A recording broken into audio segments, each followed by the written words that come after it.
plénière qui va donc clore d'une certaine façon cette université d'été du MEDEF. Je vous rappelle juste la clôture à la Bourse de Paris ce soir, fort rebond, mais vous le savez, dans des séances très très volatiles. Le CAC 40 qui récupère ce soir, allez, quasiment 3,5%. 4 658 points pour l'indice parisien. Dans un instant, donc, on retrouve Edwige Chevrillon pour la suite de cette plénière de l'Université d'été du MEDEF, avec notamment l'intervention très attendue, bien sûr, d'Emmanuel Macron, le ministre de l'économie. Ça sera à suivre, bien sûr, dans un instant sur BFM Business. BFM Business, toutes les émissions, toutes les interviews en replay, connectez-vous sur bfmbusiness.com. Toute l'info, toute l'écho, à la carte, bfmbusiness.com. Toute l'actu écho, analysée et commentée, thème par thème.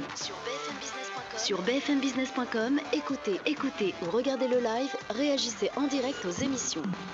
bfmbusiness.com, l'économie sur mesure.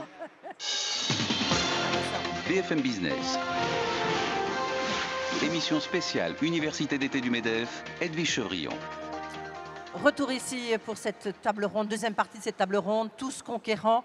On a entendu les propos, notamment très applaudis évidemment, de Matthew Hancock, le jeune ministre de la réforme de l'État. Il nous a dit ce qu'ils avaient fait, pourquoi il fallait le faire.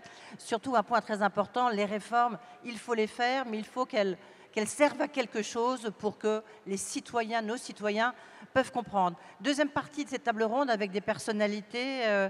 Je vais commencer par ma droite peut-être. Ahmed Bozzer, qui est le président de Coca-Cola International. Merci d'être avec nous. Je crois que c'est votre première venue ici en France. Il y a peu de dirigeants de ce niveau de Coca-Cola qui viennent. Donc merci d'être avec nous. En plus, votre regard sera intéressant. On sait bien que Coca-Cola, ça se trouve partout dans le monde. Et surtout, comme vous voyez, cette jeunesse qui a tant besoin d'espoir. À vos côtés, j'aurais dû commencer par elle, une femme. C'est une des personnalités les plus importantes d'Inde. Elle préside l'équivalent du MEDEF indien. C'est la docteure Souris. Docteur Souris, bonjour. Merci d'être avec nous. Vous avez fait un long voyage.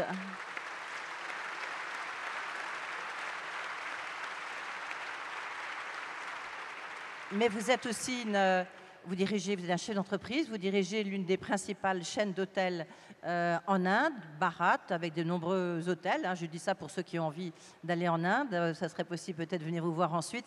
Plus sérieusement, vous êtes aussi une personnalité dans l'art, la culture indienne et dans l'éducation. C'est un point très important. À ma gauche, Patrick Pouyanné, président de Total, directeur général, pardon. Vous dirigez Total depuis maintenant un an, mai 2014. Vous avez succédé à Christophe de Margerie. Je vous demande peut-être de l'applaudir, Christophe de Margerie, parce que c'était un des piliers.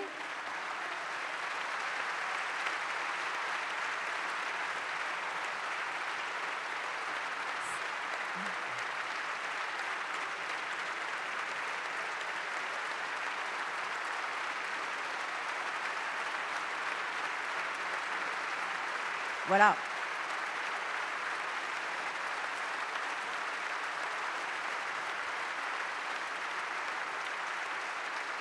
Vous voyez,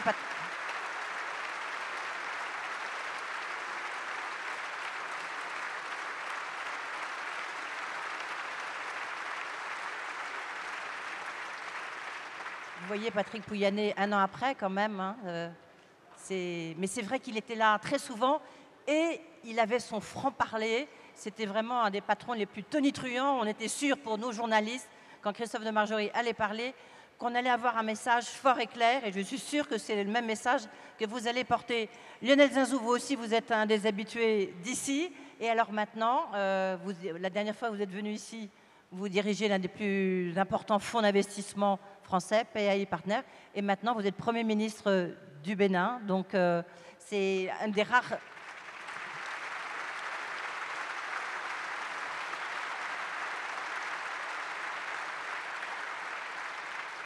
Et c'est rare de voir un chef d'entreprise, un financier, devenir Premier ministre d'un pays, mais ça fait longtemps aussi que vous regardez ce qui se passe au Bénin et ce qui se passe en Afrique, notamment pour la jeunesse.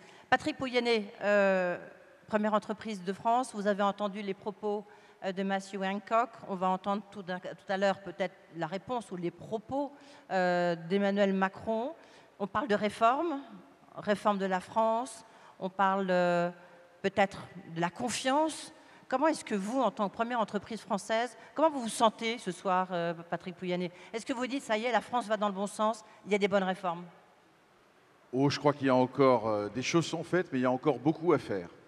Vous savez, il y a un an, dans cette enceinte, le Premier ministre est venu vous dire « j'aime l'entreprise ». Tout le monde a applaudi à ses propos. Moi, je me suis dit, c'est quand même incroyable que dans notre pays, on applaudisse un Premier ministre parce qu'il aime les entreprises, alors que c'est tellement évident d'aimer les entreprises, qui sont les seuls vecteurs de création d'emplois et de richesses pour le futur de notre pays.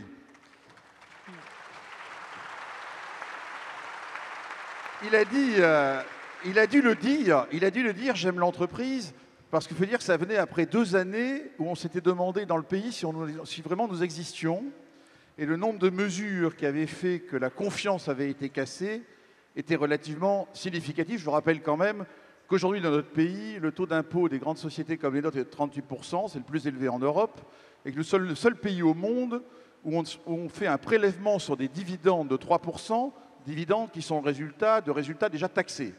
Donc on taxe 2 fois les dividendes. Pour prendre des mesures, par exemple, qui ont cassé la confiance. Parce que investir, c'est d'abord un sujet de confiance. Alors bien sûr, depuis, il y a eu le CICE, il y a eu le pacte de responsabilité, qui sont sans doute des bonnes mesures, mais ce sont des bonnes mesures pour autant qu'on garde le cap. Message que je porte dans tous mes interviews, pour créer la confiance, il faut de la stabilité. Et par exemple, le débat qui a lieu dans notre pays depuis 3 mois sur allons-nous ou non maintenir les mesures qui ont été annoncées, fait que les chefs d'entreprise, ils hésitent. Quand j'investis aux États-Unis, je ne me pose pas la question de savoir quel va être mon taux d'impôt sur les sociétés, parce qu'il n'a pas bougé depuis des années. Et donc, mon message, c'est de dire, on est sur le bon chemin, mais il faut garder le cap, il faut maintenir les mesures et arrêter des débats. En gros, la confiance et la stabilité des politiques. Est-ce que vous l'avez? Vous avez, j'imagine, lu la tribune de Manuel Valls, le Premier ministre, chez nos confrères des Échos. Est-ce que vous estimez que, justement, il a réitéré l'engagement du gouvernement par rapport aux mesures prises aux entreprises? Est-ce que ça vous suffit? Est-ce que c'est insuffisant? Qu'est-ce que vous dites? Je crois que je trouve bien qu'ils disent qu'une des priorités, ce soit de baisser la fiscalité. Après, il faut le faire durablement. Il met 4 valeurs en avant, le travail en premier. Je ne peux que partager ce point de vue. Il parle d'égalité, en disant que ça ne peut pas être l'égalitarisme, même si dans notre pays, ça fait des années qu'on confond les deux et qu'on fait un nivellement par le bas. Et par exemple, moi, patron d'une grande entreprise, régulièrement j'en souffre, puisqu'au nom de l'égalitarisme, ceux qui réussissent sont accusés de trop réussir et Total est régulièrement accusé de faire trop de résultats. Or, si vous voulez que j'investisse et que je me développe, il faut que je fasse des brillants résultats. Et je peux vous dire que les salariés de Total sont très fiers chaque année d'annoncer des résultats aussi bons qu'ils puissent être. Il parle aussi de protection, et là je ne suis pas d'accord, j'aurais préféré qu'il parle de solidarité, parce qu'à force de vouloir protéger tout le monde, on tue un peu l'initiative et on a des systèmes qui sont peut-être trop protecteurs dans notre pays. Donc, moi, je crois d'ailleurs, je n'ai pas pu m'empêcher, en lisant son article, de faire le lien entre travail et égalité. Parce que je crois qu'aujourd'hui, la vraie égalité, c'est que tout le monde ait un travail. Et pour rejoindre votre thème des jeunes, je crois que notre vraie priorité à tous, c'est de donner un travail à tous les jeunes de France.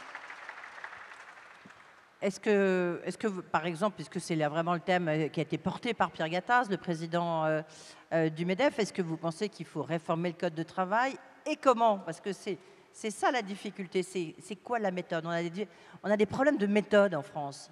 Non, mais je crois que le Code du travail, le problème aujourd'hui, c'est qu'à force d'un idéal d'égalité, on traduit tout par des droits et du formalisme. Moi, je veux vous dire, dans une grande entreprise, on souffre dès qu'on veut réformer du formalisme. Formalisme d'ailleurs qui va à l'encontre de l'objectif qui consiste à notamment promouvoir un dialogue social dans notre entreprise.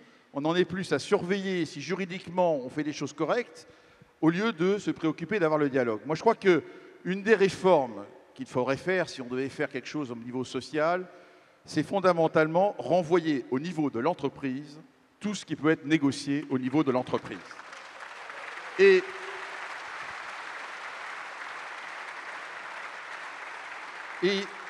je voudrais dire, je crois qu'on peut faire beaucoup de choses dans ce pays. Nous venons, dans notre groupe Total, en 2 ans, d'arriver à réformer 2 grands sites industriels français, dont une raffinerie, grâce à l'usage maximal d'ailleurs des lois françaises, notamment au dialogue. Parce qu'on a dit, en disant d'ailleurs, Pierre Gattaz n'est pas là, mais pour reprendre 2 des 5 V qu'il a mis en avant, moi il y en a 2 qui me plaisent bien, plus que les autres, c'est vérité et volonté, qui sont peut-être pas le plus partagés dans le pays. On a réussi à réformer des sites industriels parce qu'on a dit la vérité à nos collègues. On leur a dit on ne peut pas continuer à perdre 100 millions d'euros sur sites industriels parce que ce sont des entreprises riches. Nous devons vous proposer un projet et nous allons le faire avec vous, en instaurant un dialogue. Eh bien, je peux vous dire, on a réussi à le faire et en 4 mois, mener une procédure sociale qui nous permet de transformer une raffinerie de 600 emplois dans un site industriel qui demain sera rentable. Ben ça, je crois que c'est un message d'espoir, mais nous avons pu le faire parce que nous avons pris l'affaire en charge au niveau de notre entreprise. Donc renvoyer le dialogue social au niveau de l'entreprise. Voilà, comme ça, on a compris le message. J'ai peut-être, avant de passer la parole à Ahmed Bozzer, j'ai une petite question à vous poser, mais qui est essentielle, qui est plus liée à la conjoncture économique. Est-ce que là, vous parlez de la raffinerie, c'est vous qui m'y faites penser. Vous pensez que le cours du baril il va rester aussi bas? Est-ce que ça va avoir un impact sur la croissance économique? Parce que c'est quand même ce qui nous intéresse aussi. Hein.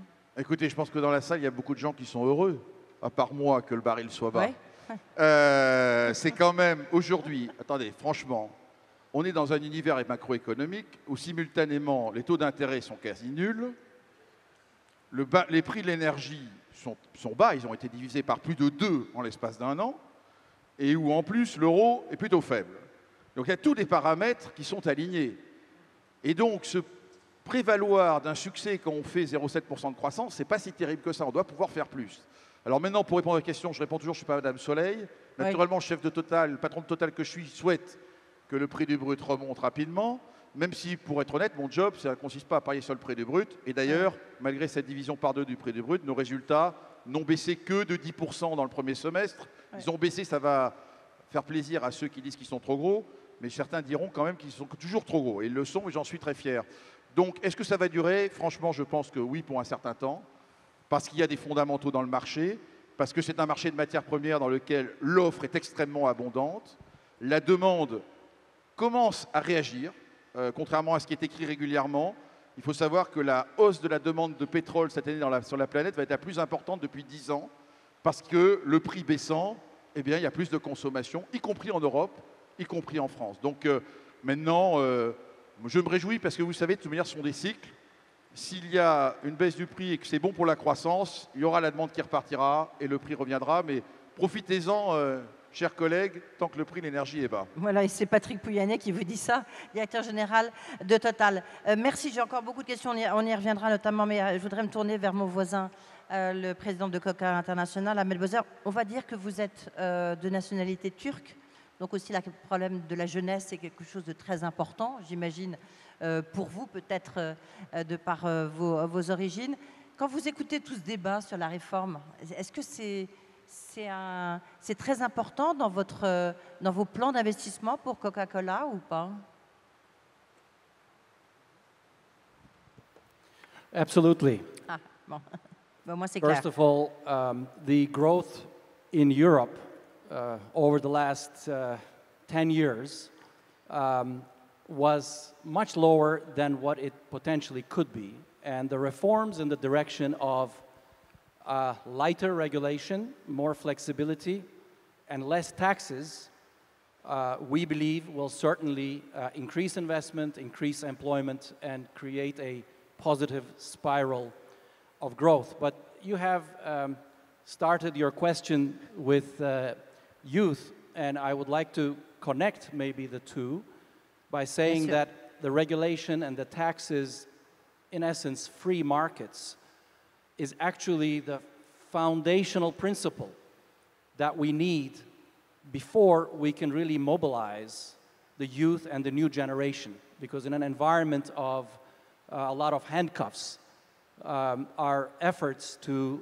mobilize the new generation to help solve the economic and societal problems that we have will not go too far.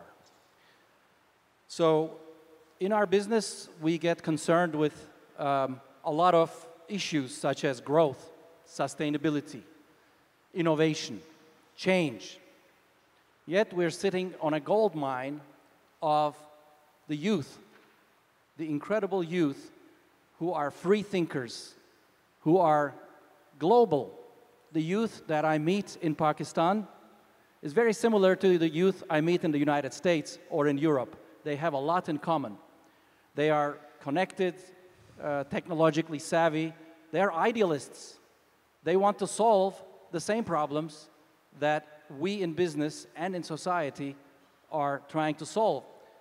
So the issue is, how do we solve these sort of problems with this incredible resource that we have in front of us?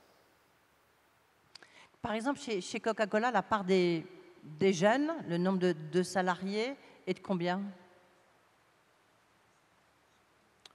We are very similar to Sophie's Sodexo. More or less 1/3 of our associates are under their 30s, so considered the millennial generation. Et le problème auquel vous êtes le plus confronté, c'est l'éducation, c'est la formation de ces jeunes en tant que principal employeur dans le monde? Well, I think they are very well educated. I think the issue is connecting with them and mobilizing them to help us solve the problems. I would actually like to use a quote from a philosopher, Khalil Gibran, and when Khalil Gibran was talking to the parents and trying to explain how they should think about their children, and he was using the metaphor that the parents are like the bow from which the living arrows are the children. So we should think of our duty versus the millennials in that sense. How can we create the environment and the circumstances so that their talents can solve the problems that we're trying to solve? I would love to quote some examples as we go through on how we're trying to make that work in Coca-Cola, but it's not really about educating them, it's not about teaching them, it's about creating the space for them to excel in what they do best. However, we as the Generation X or Y also know a lot that can be helpful to them. So it's about connecting these two generations at the workplace for solving the very problems that we're looking to solve. Juste, dernier point, la mondialisation, je veux dire, Coca-Cola, c'est l'entreprise mondiale par excellence, presque plus que vous, hein, je crois qu'on peut le dire, Patrick Pouyanné. Comment vous pouvez raisonner au niveau de la jeunesse mondiale, ou est-ce que chaque jeunesse a ses particularités, qu'elles soient indiennes, françaises, américaines, anglaises? Comment faites-vous pour dealer avec ça? Actually, we are a global company. We are present in more countries than the United Nations. Now, having said that, we are actually, we have local roots because Coca-Cola has to produce in every country. We have roots in the local countries. Now, this global reach gives us the opportunity to connect with our consumers and our key stakeholders, with millennials being one. But what I would say is that this generation is a lot more common and connected globally. They are much more the same than before. It is the power of the social networks that connects them together. Somehow they share the common values of being very idealistic, being very non-hierarchical, being very connected, and being very networked. And I can see that in every culture around the world, that they are more same than different. Merci beaucoup, Ahmed Moser. On va lancer le débat, mais c'est intéressant d'avoir comme on a des points de vue très différents ici autour de la table, de voir un peu quelle est l'optique à peut-être chaque entreprise ou chaque pays. Justement, Dr Sourie, je le disais, vous êtes le président de la FICC.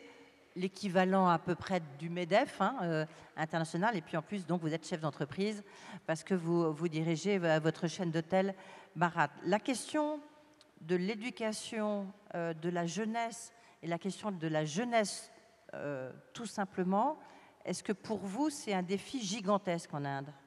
La population, il y a combien de jeunes en Inde? Le pourcentage de la population, c'est quoi? Well, thank you. I come from a country which has 1.2 billion plus people, and almost 50% of them are between the age of 20 and 35. And this ratio is going to continue over the next 20 years, where it'll come down to about 40%.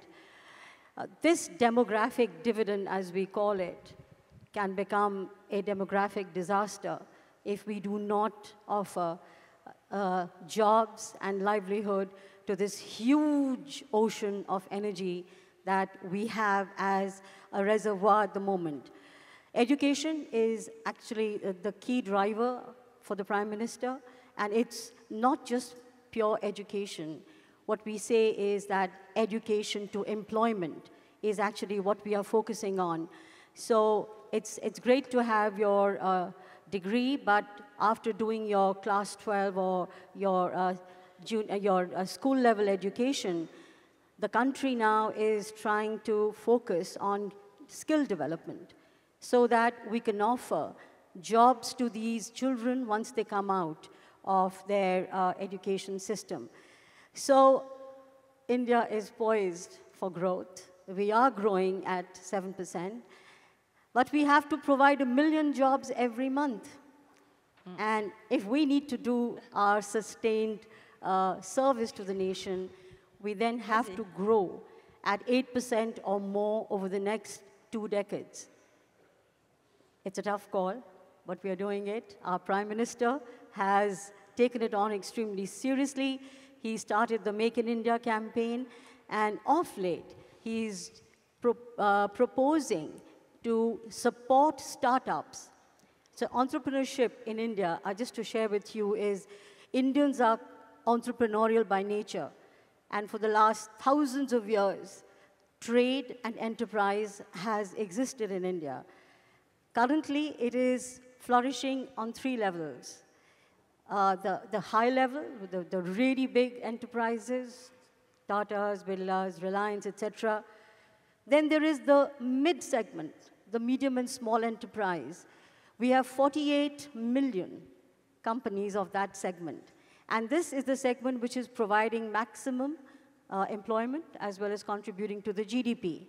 But of late, the last couple of years, there's a new entrant, and that is the startup. The Prime Minister himself gave a clarion call a couple of days ago and said, "Start up India, stand up India." So that is the segment which we are really pushing, and we are hoping that that will take forward at least a lot of the issues of the employment. So it's not about creating employment, but actually creating an entrepreneur who will then offer employment.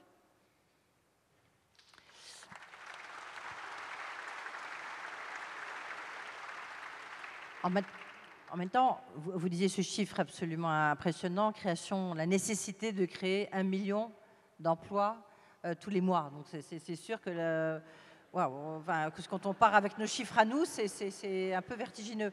En même temps, il y a une formation en Inde exceptionnelle. Il y a beaucoup d'entreprises ici qui font travailler, qui ont des usines en Inde.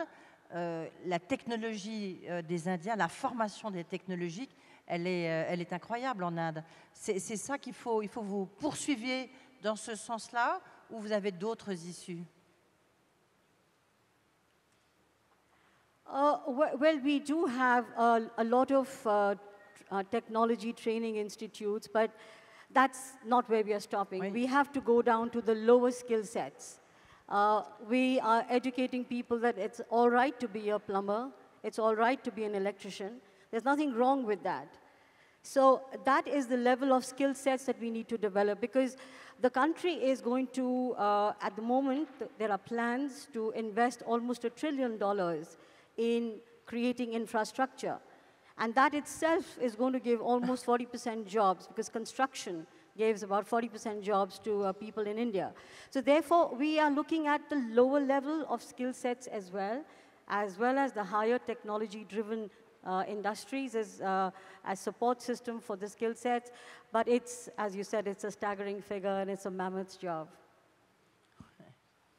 Oui, ça, je suis vertigineux. Lionel Zinsou, donc je ne sais pas, on va parler au Premier ministre béninois parce qu'il y a quand même, je ne sais pas si c'est l'ampleur de la création, de la même création, pardon, de jobs, si c'est la même chose chez vous. En tous les cas, en Afrique, ça doit vraiment être à peu près à ce niveau-là. Quelle vision pouvez-vous apporter à cette jeunesse, notamment africaine? Alors, parce que vous avez deux casquettes, hein. Vous êtes, oui. Je le disais, un entrepreneur, vous avez dirigé un des plus grands fonds oui. d'investissement. Vous êtes un peu schizophrène, non? Alors, bonsoir Edwige, bonsoir cher ami. Oui, c'est d'autant plus schizophrène qu'il faut que je dise à l'administration du MEDEF que j'ai oublié de démissionner de la Commission internationale. Alors donc, il va falloir, pour réduire le risque de schizophrénie, que je fasse ça. D'autant plus que l'an dernier, dans ces murs, j'animais la table ronde sur la jeunesse. Et je ne sais pas si vous vous rappelez, il y avait un panel de la jeunesse du monde, oui, avec absolument. Des jeunes Émiratis, des jeunes Africains, des jeunes Européens. Et c'était assez fascinant. Et les jeunes gens, ils avaient eu 5 ou 6 standing ovations, tellement ils étaient enthousiasmants. Ça, c'est ce qu'on a fait l'an dernier. Je vois arriver un jeune ministre sur l'écran, donc la jeunesse se trouve bien représentée. La jeunesse arrive avec à côté de... Alors moi, mes chiffres, c'est que nous ne sommes qu'1 milliard. Nous avons à peu près le PIB de l'Inde, parce que le PIB de l'Afrique, c'est un tout petit peu plus par tête que celui de l'Inde. Et nous devons mettre au travail, parce que nous sommes un tout petit peu plus en croissance démographique, 15 millions de jeunes par an. Donc, nous sommes dans les mêmes problématiques et le type de croissance qui est capable d'installer 15 millions de gens au travail, c'est forcément, si, ça existe. Forcément supérieur à 7. Si, nous avons la même équation que l'équation chinoise. Il y a un niveau de croissance très élevé. Nous n'inversons pas la courbe du chômage oui. à 1,5% de croissance du PIB. Nous commençons à l'inverser à 7.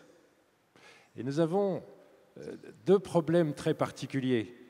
Alors qu'en France, pour se prémunir du chômage, il faut se qualifier, nous avons peu de chômage au bas de la pyramide des qualifications et on a de plus en plus de chômage plus on monte en qualification.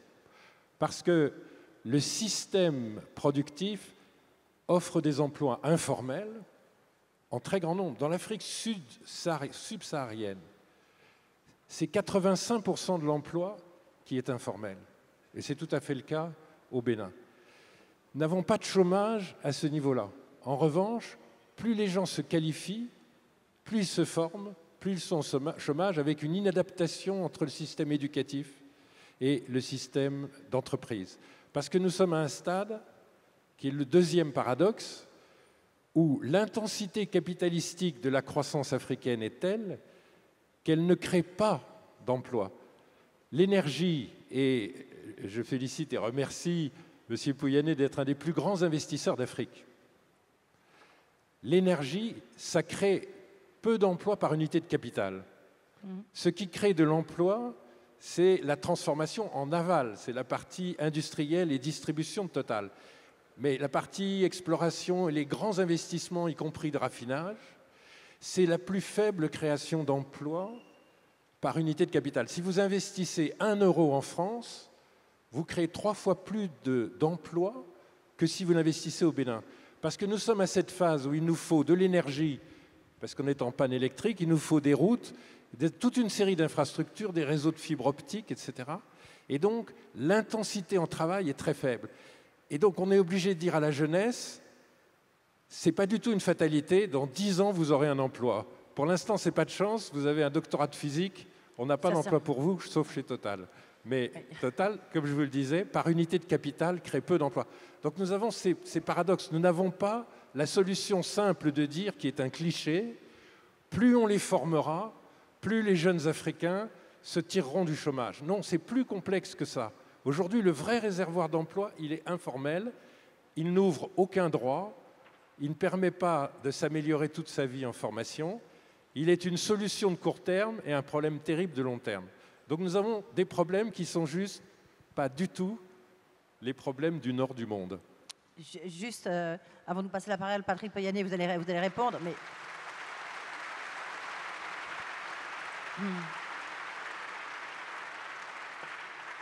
Docteur Souris, est-ce que c'est la même chose? Vous avez compris la problématique africaine que nous décrivait à l'instant Lionel Zinsou. Et c'est la même chose en Inde, en type de formation? C'est plus difficile de trouver un job si on est très formé que si on est peu formé ou pas? Yes, there are many young people who have degrees in their hands and they don't necessarily have a job. And that's why the focus, as I said to you, is education to employment. So it's not necessary for you to just become an engineer after you finish your school education. But if we can create employment for you by giving you skill sets that could take you to a job, that's where our concern is at the moment. Patrick Pouyanné. Je voudrais réagir sur deux points. Bien sûr. Le premier, c'est que oui, nous sommes un grand groupe en Afrique et nous avons effectivement nos réseaux de stations-service. Sachez qu'on a une politique, puisque 30% d'entre eux, on a le plus gros réseau de stations-service en Afrique, 4200 stations.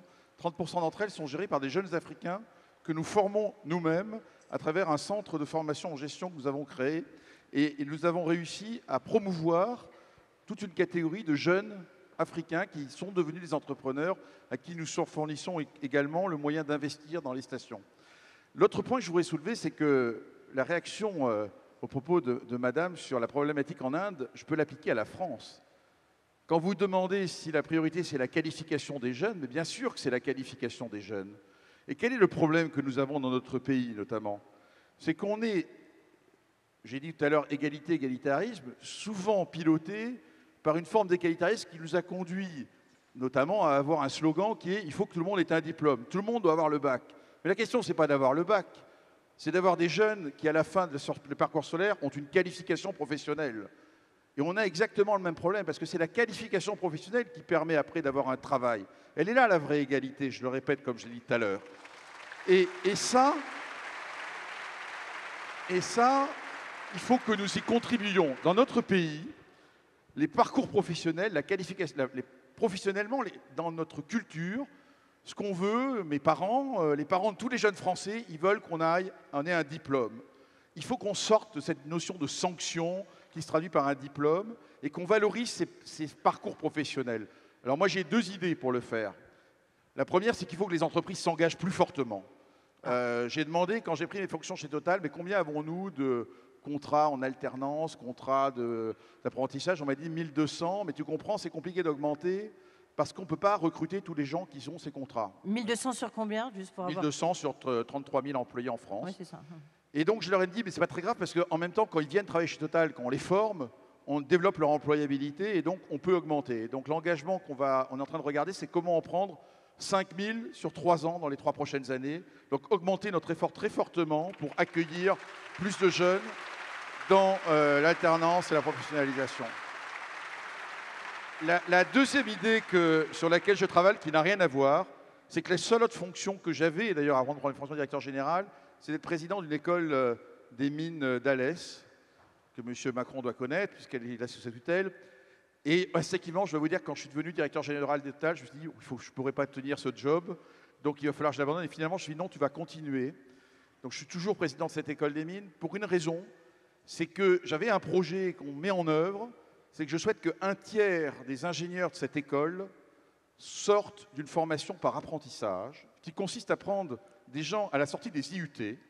Donc nous allons avoir sur des promotions de 300 ingénieurs, 100 d'entre eux, qui sortent des IUT, qui vont suivre un cycle de 3 ans d'ingénieurs, mais par apprentissage, avec des contrats avec des entreprises. Et cet objectif va être atteint à la fin 2016, et donc je me suis donné jusqu'à fin 2016 pour y arriver.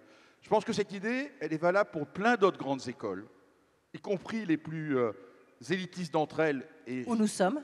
Dont moi je fais partie en partie, donc c'est difficile pour moi, certains pourraient se dire il en est sorti, mais je pense qu'il faut absolument que l'ensemble de notre système éducatif, notamment nos grandes écoles, rentre dans ce jeu-là et participe à la démocratisation et quelque part à donner un accès, une chance à plus de monde. Et c'est un moyen aussi de s'engager pour les jeunes et développer une initiative. Voilà les 2 commentaires. Donc la qualification, c'est un vrai combat pour nous.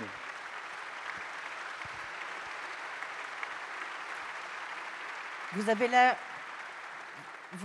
avez l'air sceptique, Lionel Zinsou, non? Vous avez l'air sceptique un petit peu. Vous savez, non, je suis respectueux et admiratif de cette démarche et pas du tout sceptique. Mais je pensais en moi-même, c'est peut-être ça qui vous crée un doute. Au fond, moi j'aimerais dire comme Manuel Valls, j'aime les entreprises, surtout quand elles font ça. Alors, mais j'ai un problème avant, c'est j'aimerais qu'il y ait des entreprises. Donc moi j'ai un problème en amont, mais je les aimerais dès que nous en aurons. Donc j'ai un petit problème en amont, un petit problème. Alors je vous écoutais, monsieur le directeur général, et je me disais, mais on a 25% d'impôt sur les sociétés, plus un code d'investissement qui vous exonère pendant 10 ans, on a des charges très faibles. Et enfin, j'écoutais en contrepoint, on ne fait pas 36% de prélèvements obligatoires, qui est l'objectif britannique, on ne fait pas 47%. En fait, on a un gros problème, on fait 16% de prélèvements obligatoires. Le problème, c'est qu'à 16%, non, surtout n'applaudissez pas, il faut peut-être aller de 47 à 36, mais n'allez pas à 16. À 16, on ne produit pas les biens publics. À 16, on n'assure pas la sécurité, la santé, l'éducation, la formation professionnelle. À 16, on ne peut pas mettre les jeunes dans l'emploi. Et qu'est-ce qui se passe quand on ne lève que 16% du PIB en impôts et cotisations? Ça veut dire que Total doit faire sa formation, comme vous l'avez dit, il doit faire sa route, il doit faire la production de ses fluides, assurer sa sécurité, ce qui n'est quand même pas le système idéal. Et donc nous avons à régler pour l'Afrique un vrai problème de finances publiques, de politique publique, pour assurer les biens publics. Sinon, on ne mettra pas les jeunes au travail. Et nos jeunes, quand ils ne sont pas au travail, ils hésitent entre la révolution arabe et le terrorisme islamiste intégriste. Donc faire très attention. Ce n'est pas anodin de dire que nous n'avons pas encore les structures économiques pour mettre la jeunesse au travail. Parce que la jeunesse, quand elle n'est pas au travail, et qu'elle a été de plus en plus qualifiée, elle peut faire des tas d'autres choses qui posent problème pas seulement à nous, mais un peu au monde entier. Patrick Pouyanné, après Ahmed Bozer.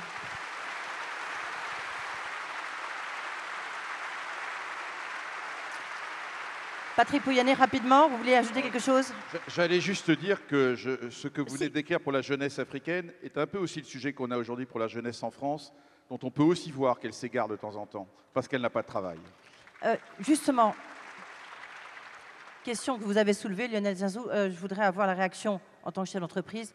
Total, vous êtes évidemment confronté à cet intégrisme religieux, à cette violence. Comment faites-vous? Question je poserai au président de Coca International et au docteur Souris. Vous savez, comme je l'ai dit d'ailleurs dans une interview ce matin, moi j'ai jamais vu autant de conflits sur la planète depuis que je suis né, et notamment sur le pourtour méditerranéen, où il y a des conflits un peu partout, à nos portes, aux portes de l'Europe, avec une Libye qui est une véritable poudrière, une Tunisie qui tient, on se demande comment, une Égypte dont on applaudit une espèce de stabilisation, même si en fait il y a la guerre en Égypte. Et donc aujourd'hui, j'ai des vraies inquiétudes.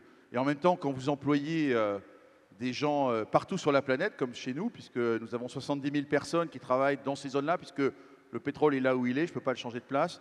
La sécurité est une absolue priorité. C'est même pour moi, patron de Total, une permanence leitmotiv, je peux vous le dire, la sécurité de mes personnes. Il est hors de question que j'expose la vie de mes collègues pour gagner ou produire du pétrole. On y arrive, même si, par exemple, quand le Yémen rentre en guerre complète, eh ben, je dois prendre la décision d'évacuer tous mes collaborateurs du Yémen.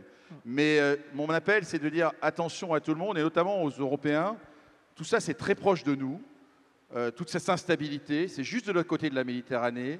Et ce n'est pas qu'une question de migrants, c'est vraiment une question de sécurité. Et c'est une de mes inquiétudes à moi pour les prochaines années. Ahmed Bozer, chez Coca-Cola, ce problème de cet intégrisme et de la violence qu'il engendre, est-ce que ça change peut-être vous prenez des mesures pour lutter contre? Comment vous réagissez quand on est une entreprise comme Coca-Cola? Well, Coca-Cola Company has a 130-year history, and in this time we've had 2 world wars, Vietnam War, all the conflicts that you can imagine. And as I said, we're in over 200 countries and territories around the world.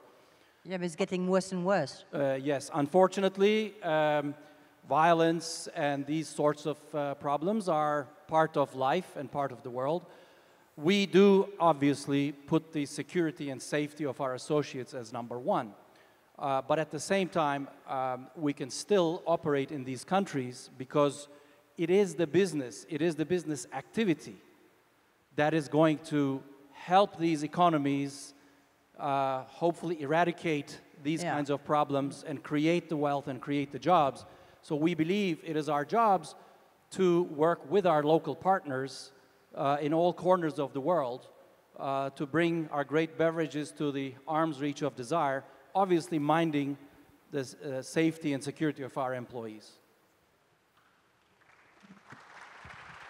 Dr Souris, est-ce que pour vous, c'est aussi un problème qui est en train de monter en Inde, cet intégrisme religieux et cette violence que ça peut susciter? See, India is a vast country, and we have people of almost all religions living there. So there is a huge amount of coexistence that is there. It's a very tolerant country. However, there are issues, and we have issues on our borders up in, as you know, maybe Kashmir. So these issues do affect us. However, I think the focus right now is to ensure the stability and the growth of our country, and that is extremely important. But of course, you have to be mindful of the security, and therefore our Prime Minister is working very heavily, trying to invite French companies to come and make in India, but because we are the largest importers of arms and ammunition, as you might know. And therefore, we look forward to some of the French companies coming in and making in India. Vous parlez des Rafales, Dr Souris? Vous parlez des... Just say that again, sorry. So, you're talking about Rafales? Planes, the planes? Yeah. Military plane? Well, that's one of them. That's just one of them. Tiens, juste puisque vous abordez cette question, souvent on dit que c'est difficile pour des entreprises européennes, françaises, de travailler en Inde. Qu'est-ce que vous répondez à ça? Well, I don't think they are having any huge issues. There are some very, very successful French entities, French businesses in India. L'Oréal, for example, Dassault, Renault, they're all doing extremely well. And I don't see if there are any major issues that they are having. And if they do, we at FICCI have platforms where we assist. In fact, we keep interacting with the French companies. Et bien voilà, comme ça, ceux qui veulent peuvent aller vous voir. Allez, c'est le mot de conclusion pour tout le monde. On arrive au terme de cette deuxième table ronde avant la conclusion d'Emmanuel Macron qui nous a rejoints. Docteur Souris, vous avez la parole. Un message d'espoir pour les jeunes. Est-ce que les jeunes, il faut qu'ils soient optimistes et non pas pessimistes sur le monde qu'on va leur laisser? One message. We have to be optimistic. I'm basically, personally, a very optimistic person, and therefore I believe that the youth of this world is definitely more evolved already. They are more sensitive to the environment. They are much more sensitive to each other, and I certainly think that the world is going to be a better place in their hands.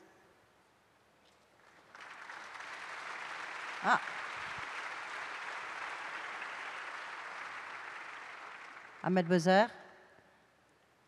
I will go back to my original message. Really, the hidden gem and the hidden opportunity is how we create the space and the conditions for the young people to produce economic growth. We have seen this example in our company's Founders Network program, where we are handpicking entrepreneurial youth who are then connecting with our system to use the assets of our system to create businesses for themselves. And as a result of that, they have created 15,000 new jobs in the United States by taking entrepreneurial measures, which basically is about connecting jobless people with companies who need temporary, immediate labor. And as a result, not only they create jobs, but they also create wealth for themselves. Et qui ont besoin, vous allez faire le lien dans un instant, et qui ont besoin de réformes, c'est ce que nous dira peut-être dans un instant Emmanuel Macron. Lionel Zinsou, Patrick Pouyanné, un message d'espoir pour les jeunes. Est-ce que vous pensez que le monde sera meilleur dans leurs mains, comme vient de dire le docteur Souris? Moi, je n'ai aucun doute. Et d'ailleurs, les sondages disent que les jeunes Africains n'ont aucun doute sur le fait que leur futur sera meilleur. Quand j'étais jeune, on avait l'impression que les problèmes de développement de l'Afrique, c'était une fatalité. On avait l'impression qu'on n'avait que des goulots d'étranglement. Aujourd'hui, on dit c'est formidable, il n'y a pas l'électricité, c'est une occasion d'investir. C'est extraordinaire, il n'y a pas de transport urbain, c'est formidable, il n'y a pas de traitement des déchets. Et au lieu de dire ce sont des goulots d'étranglement, ce sont des fatalités, on se dit autant d'opportunités de croissance rentable. Et les jeunes regardent ça comme ça, et notamment dans le numérique, et notamment dans le solaire et les énergies renouvelables, et même dans l'agriculture. On se dit, c'est pas de chance, je fais 6 quintaux de maïs à l'hectare, c'est-à-dire le 5e de la France. Maintenant, on se dit, je peux faire 3 récoltes de 3 x 10, je vais atteindre les meilleurs rendements français. Et c'est possible. Et d'ailleurs, nous faisons revenir nos jeunes.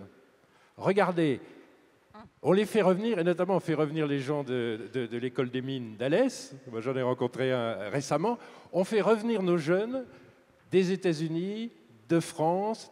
Pourquoi? C'est les repats. Ne regardez pas que les migrants qui naufragent, ça c'est une tragédie humaine, mais regardez ce petit flux qui devient de plus en plus important, regardez le Maroc, regardez-nous, regardez le Nigeria, regardez même l'Afrique du Sud, ils reviennent parés au fond de toutes les connaissances qu'il faut et avec l'impression que tout est possible. Et si l'État facilite, moi je considère que l'État doit être facilitateur de cet esprit d'initiative. Un État optimal, chez nous, on ne ferait plus 6% de croissance, je vous assure, on ferait 10. Pour l'instant, nous réfrénons et nous devons faciliter et libérer. Et la jeunesse, c'est elle qui tire ça. On va quand même rappeler que vous étiez conseiller de Laurent Fabius. Un État optimal en France. Un État optimal en France, ça ferait combien de croissance, un État optimal en France?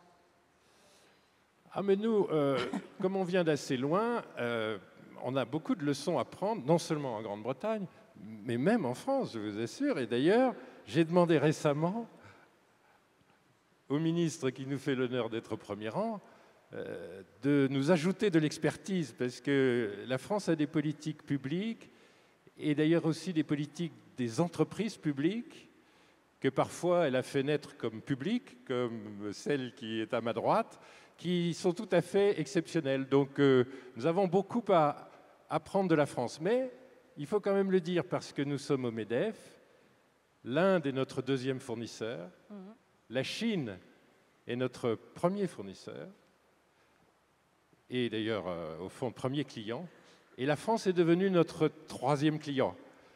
C'est quelque chose qu'on peut rendre réversible, et donc je pense que les politiques publiques françaises d'expansion internationale sont vraiment au fond d'actualité.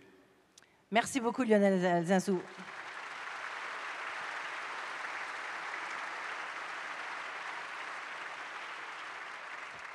Patrick Pouyanné, lorsqu'on est patron de Total, on se dit quoi? Quel monde je vais laisser aux jeunes de demain? Il faut que j'évolue, il faut que j'accompagne ça, mais comment je fais lorsque je dirige l'une des principales compagnies pétrolières? Un de mes défis, notamment, je l'éclaire souvent, c'est le changement climatique. Moi, j'ai un grand défi en tant qu'entreprise pétrolière, c'est de faire évoluer mon entreprise dans le cadre d'un mix énergétique mondial qui évoluera. Il y aura toujours du pétrole, du gaz, mais il y aura aussi des énergies renouvelables. Les jeunes viennent chez Total souvent pour rejoindre ce secteur d'énergie renouvelable. Nous sommes devenus le numéro 2 mondial des équipements solaires, en rachetant une entreprise, une start-up américaine d'ailleurs, SunPower, ce que nos moyens nous permettent. Donc ça, c'est une de mes ambitions, les engager dans ces mouvements-là. J'aimerais aussi dire que quand vous... Je ne savais pas que vous alliez me poser cette question. Il y a 1 an et demi, j'ai vu une tribune qui m'a beaucoup choqué dans un journal français, « Jeunes Français, barrez-vous ». Ça m'a beaucoup choqué parce que ce pays est absolument formidable. Et le seul moyen, au contraire, de l'améliorer, c'est de dire aux jeunes, restez et battez-vous. Et c'est ça que je dirais. Et moi, patron de Total, à la tête d'une des plus grandes entreprises, avec 35 000 collaborateurs en France, je peux vous dire qu'on a dans ce pays plein d'atouts, qu'il faut juste qu'on accepte de valoriser la réussite. C'est bien de réussir. C'est même très bien de réussir. Et qu'il faut le clamer et le réclamer, et les gens jeunes nous suivront. Voilà, je voudrais juste ajouter, Edwige, que je ne peux que remercier l'ensemble des participants pour le vibrant hommage qu'ils ont rendu à mon prédécesseur. Merci. Merci beaucoup.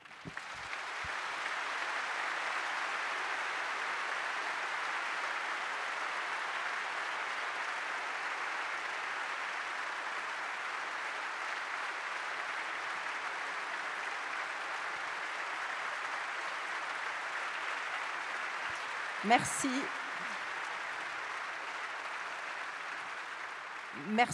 Merci à tous d'avoir participé à ce débat. Je vous propose de rester là. Et maintenant, le mot de conclusion revient à un jeune ministre, puisqu'on parle de jeunesse, celui qui est un peu le chouchou des sondages et qui a été invité à cette université du MEDEF. J'appelle Emmanuel Macron.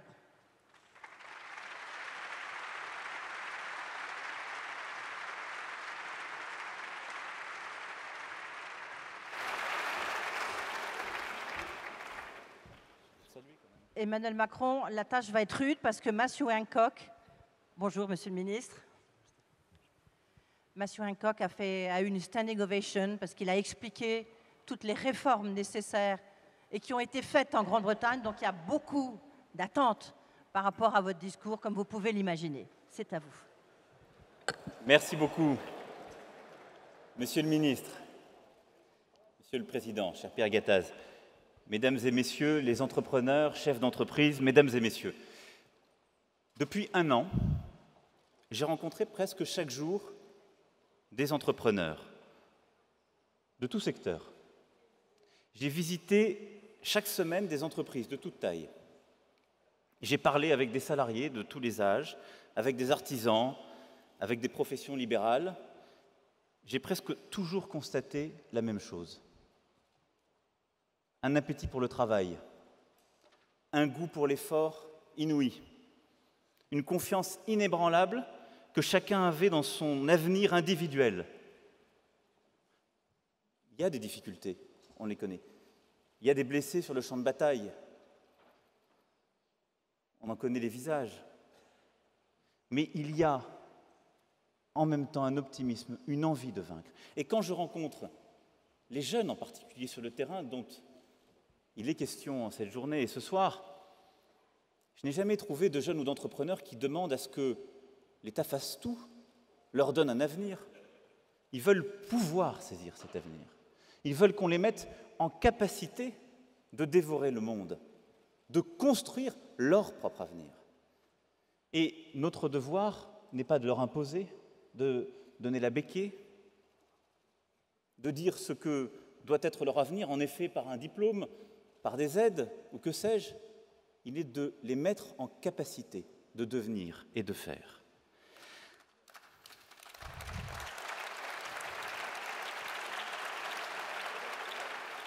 Alors, il est difficile de faire le lien entre ces centaines de rencontres et le climat général des affaires, les chiffres de la croissance ou ceux du chômage. Et pour paraphraser Solow et son paradoxe connu, l'énergie est partout, en fait, sauf dans les chiffres aujourd'hui. En tout cas, insuffisamment. Et tout semble être là pour la reprise, mais elle reste fragile. Tout est prêt pour le recul du chômage, mais il continue à être là, même si les chiffres d'hier étaient petite source de lumière. Pourquoi ? Eh bien parce que notre économie a été atteinte beaucoup plus profondément qu'on ne pouvait le penser. Parce que nos fondamentaux économiques se sont dégradés insidieusement, année après année, gouvernement après gouvernement et décennie après décennie, parce que nous nous sommes habitués aussi à un défaitisme, parfois au cynisme, tout au moins à la défiance. Et rien ne pourra être rétabli durablement si l'on ne s'accorde pas avant tout sur un constat clair, sur une analyse sans concession. Et ce diagnostic, il est simple. La France se trouvait il y a encore quelques années dans une situation économique critique, elle va mieux, mais tout reste encore fragile. Alors la conjoncture a changé depuis un an. La France et la zone euro ont bénéficié de 3 chocs positifs, à la fois sur la demande et sur l'offre. D'abord, une baisse des prix du pétrole, qui en passant de plus de 100 $ le baril il y a un an est à environ 40 $ aujourd'hui. C'est à la fois un choc de demande pour les ménages parce qu'ils gagnent en pouvoir d'achat, et c'est un choc d'offre parce que les entreprises voient leurs coûts diminuer. La mise en place par la Banque centrale européenne ensuite d'un programme de quantitative easing de début 2015 qui a facilité le financement de nos économies et a détendu les conditions financières qui, là aussi, incitent à la fois les ménages comme les entreprises à consommer aujourd'hui plutôt que demain.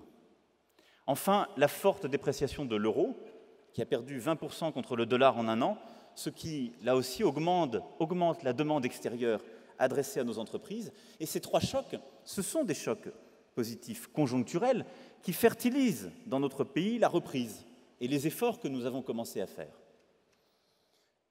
Il ne faut pas considérer que ces chocs expliquent tout, ce début de reprise, mais ils sont là et nous en bénéficions.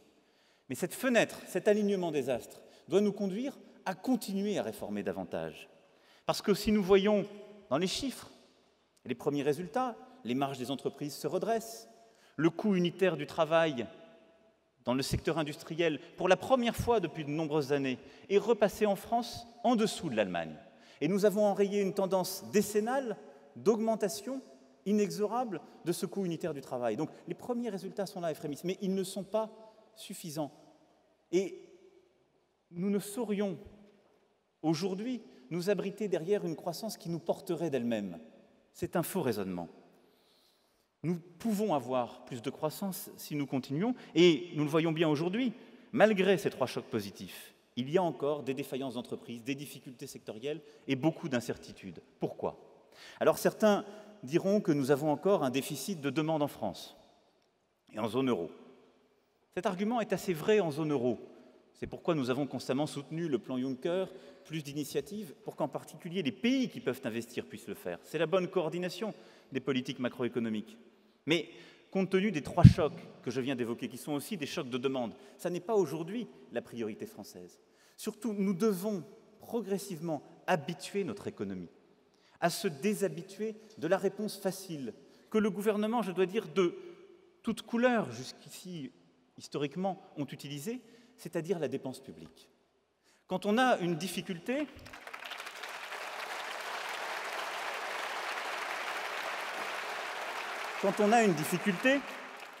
on y répond par de la dépense publique, en corrigeant les inégalités que l'économie aurait créées, sans vouloir chercher à les prévenir. Quand quelque chose ne repart pas assez vite, on met de la dépense publique pour permettre de faire un choc conjoncturel. Lorsqu'on a 57% de dépenses publiques rapportées au PIB, ça n'est plus possible. Ça n'est plus possible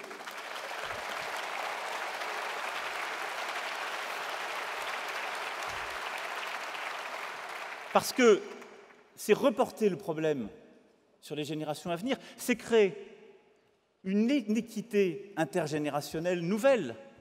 C'est considérer que le traitement de nos difficultés d'aujourd'hui, les jeunes le paieront demain, et que ce n'est pas notre problème. Et c'est avoir une forme de discours irresponsable quand on croit à l'Europe, ce qui est mon cas, et lorsqu'on constate que la moyenne des pays de la zone euro est de 8 points inférieure à la nôtre. Donc, notre ambition, notre perspective, c'est d'ici 2022 de revenir à 50% de dépenses publiques rapportées au PIB. Ça n'est pas aberrant, certains diront que ça n'est pas assez. Parfois ceux qui l'ont largement augmenté, d'autres diront que c'est trop. Revenir à 50% de dépenses publiques rapportées au PIB, c'est crédible à horizon 2022. Et ce chemin, nous commençons à le prendre avec ces 50 milliards de réduction de dépenses publiques rapportées au PIB sur les 3 années 2015, 2016, 2017. C'est la base de la crédibilité de notre politique macroéconomique. Et c'est ce que mon collègue Michel Sapin, avec Christian Eckert, porte au quotidien. Et c'est cela qu'ils présenteront dans quelques jours dans le cadre du projet de loi de finances pour 2016. Alors, si le manque de demande n'est pas la principale explication, nous en avons d'autres. Nous avons aujourd'hui une croissance qui reste trop dépendante d'un seul moteur, le moteur américain. Et cette réalité, nous allons vivre avec encore plusieurs mois. La fragilité de la croissance chinoise est un élément qu'on ne peut plus ignorer. Il ne s'agit pas ici d'avoir des discours catastrophistes, mais de regarder la réalité en face. Il y a eu un krach boursier en Chine cet été, qui pouvait être attendu. Il aura des conséquences sur l'économie chinoise, qu'on ne sait pas aujourd'hui mesurer, et il aura par voie de conséquence des effets sur l'économie mondiale, la Chine étant le premier contributeur de celle-ci depuis 10 ans. Alors, est-ce que notre économie sera pour autant impactée? La croissance de 2015 ne le sera vraisemblablement pas. Celle de 2016, peut-être, mais marginalement. Pourquoi? Parce que nous ne sommes concernés en termes d'export qu'à hauteur de 0,7% de notre PIB à la Chine, beaucoup moins que nos voisins allemands, par exemple, qui ont 2% du PIB en export vers la Chine. Et parce que les autorités chinoises commencent à réagir, je dirais, sur le plan monétaire de manière extrêmement efficace, parce que nous allons collectivement accompagner cette stabilisation. Elle prendra du temps. C'est la stabilisation économique et politique de tout un pays qui était une nécessité, mais nous devons vivre en tout cas avec cette fragilité de la croissance mondiale. Et je veux ici le rappeler, cela montre bien que nous ne pouvons pas attendre de l'extérieur les bonnes nouvelles. Nous ne pouvons pas considérer que nous pourrions nous affranchir de notre volontarisme parce que les bonnes nouvelles viendraient d'ailleurs. Je crois que ça n'est pas l'horizon dans lequel nous nous inscrivons. Aussi parce que la crise a levé le voile sur le mouvement profond de divergence économique qui était à l'œuvre au sein de l'Union européenne, et particulièrement au sein de la zone euro. L'Allemagne, notamment, a su faire des réformes au bon moment, c'est-à-dire avant la crise, et récolte maintenant les fruits en termes de croissance et d'emploi. À l'inverse, un certain nombre de pays qui n'ont pas profité du moment propice pour se réformer, quand l'argent public était abondant, sont aujourd'hui contraints de le faire, alors que l'argent public s'est raréfié, que le chômage atteint parfois des niveaux insoutenables. La divergence s'est accrue. C'est ainsi. Et donc la zone euro ne répondra pas non plus à nos difficultés. Je dirais même que c'est à la condition que nous soyons à la hauteur de nos propres enjeux, que nous nous réformions, que nous pourrons avoir la capacité d'influer sur les décisions prises au niveau de la zone euro pour notre propre croissance. Parce que ce dont nous avons besoin aujourd'hui, c'est de ce New Deal dont je parlais il y a presque un an, que les pays où la réforme est nécessaire soient faites pour nous-mêmes, et qu'en même temps, l'investissement au niveau de la zone euro, de l'Union européenne et de chaque pays où c'est possible, soit déclenché. Mais nul ne voudra investir s'il n'a pas confiance en l'autre. Et donc, restaurer notre crédibilité, c'est la condition pour déclencher l'investissement au niveau de la zone euro et redonner une vision à celle-ci. Il faut aujourd'hui, vous le comprenez bien, enrichir encore cette croissance en investissement et en emploi, et ce sont les deux priorités quintessentielles du gouvernement. La France n'est pas aujourd'hui sortie de la situation dans laquelle l'ont plongé de trop longues années passées à repousser les efforts, à faire porter par Bruxelles ou par la conjoncture ou la crise une responsabilité qui est d'abord collectivement la nôtre. Et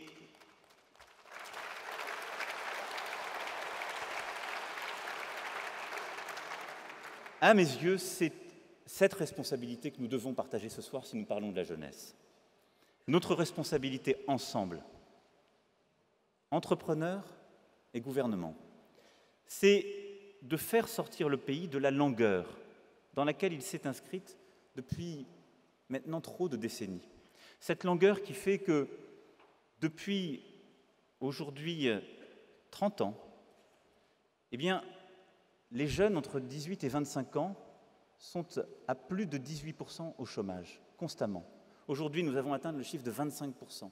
Mais ils ne sont jamais tombés depuis 30 ans sous le chiffre de 18% de chômage. Quelles que soient les politiques menées. Qu'on me parle d'égalité, qu'on me parle de justice sociale, quand ce chiffre est là, devant nous, qui nous défie en quelque sorte. C'est ça notre responsabilité. Et c'est pourquoi vous avez raison de mettre la jeunesse comme l'engagement premier que nous devons prendre. Notre devoir, c'est que la France réussisse dans la mondialisation et qu'elle échappe à deux risques qui sont pour moi deux facilités. Celle du conservatisme d'un côté, qui consisterait à dire « nous n'avons aucune réforme à faire, tout va bien ». On a un bon modèle, avec les chiffres que je viens de donner. Celle de ceux qui disent « le monde va ainsi, c'est une menace, refermons les frontières ». Et puis, l'autre facilité qui consisterait à dire « la France, c'est une économie qui ne s'adapte pas à la mondialisation. Il faudrait qu'elle ressemble aux économies anglo-saxonnes, qui ne sont pas les mêmes que nous, qui n'ont pas les mêmes préférences collectives. » Je crois que c'est là aussi une fausse erreur. Nous n'avons pas les mêmes préférences collectives, et quand on compare les chiffres, on ne compare pas la même chose. Allez inscrire vos enfants à l'école, allez dans le système de protection sociale. Regardez les systèmes de retraite. Nous avons en effet socialisé beaucoup de dépenses publiques, mais qui sont aussi un confort, un bien-être. Et nous avons des préférences collectives qui sont celles-ci. Ma conviction, c'est que nous devons sortir d'une névrose française qui, trop longtemps, a opposé l'efficacité économique avec la justice. Quelle est l'efficacité économique qui sacrifierait la justice sociale? Elle ne mène nulle part. Quelle est la politique de justice sociale qui serait inefficace? Celle qui n'a pas de résultat et qui finance à crédit?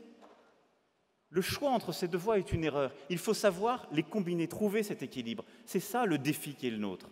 C'est ça, aujourd'hui, notre responsabilité. Alors, la responsabilité du gouvernement, c'est d'abord de fixer le cap, de le tenir et de mener la réforme jusqu'au bout. On l'a suffisamment entendu, les politiques ont leur part de responsabilité. C'est vrai.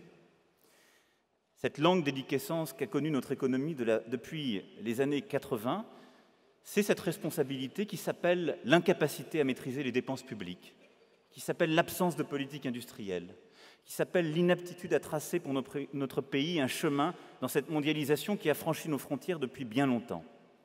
Elle s'appelle aussi la faillite à préserver les liens collectifs, qui seuls permettent de relever les défis sans précédent auxquels nous faisons face aujourd'hui.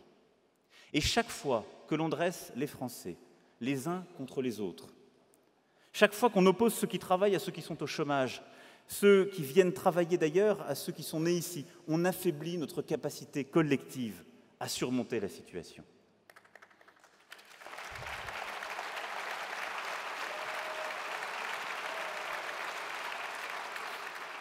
Et la gauche, je dois le dire, n'est pas exempte de critiques particulières.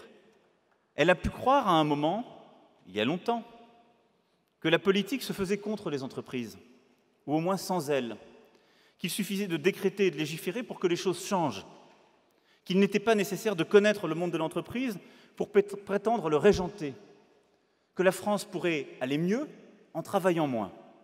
C'était des fausses idées.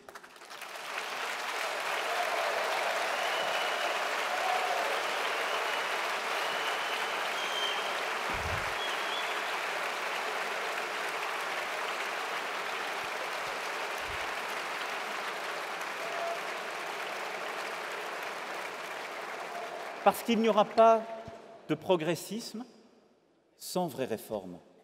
Parce qu'il n'y aura pas d'émancipation collective et individuelle sans le travail. Tout cela est derrière nous. Il fallait réduire les charges et diminuer le coût du travail afin de pouvoir affronter la compétition internationale.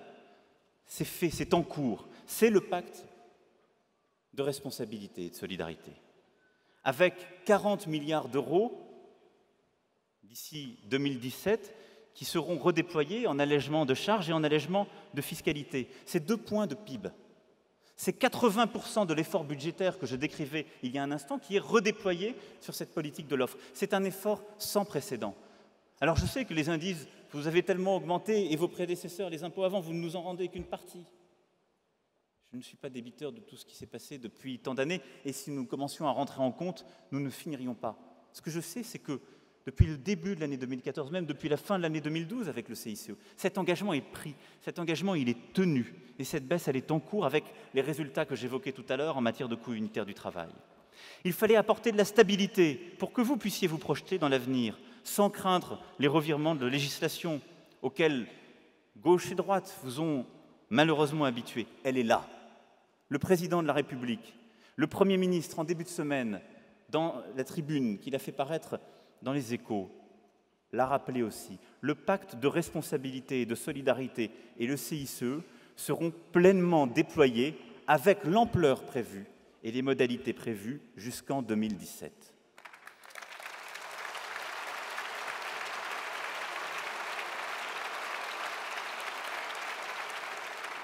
À cet horizon, le CICE sera même transformé en allègement de charges pérennes pour renforcer le signal de stabilité. C'est l'engagement pris en novembre dernier par le président de la République.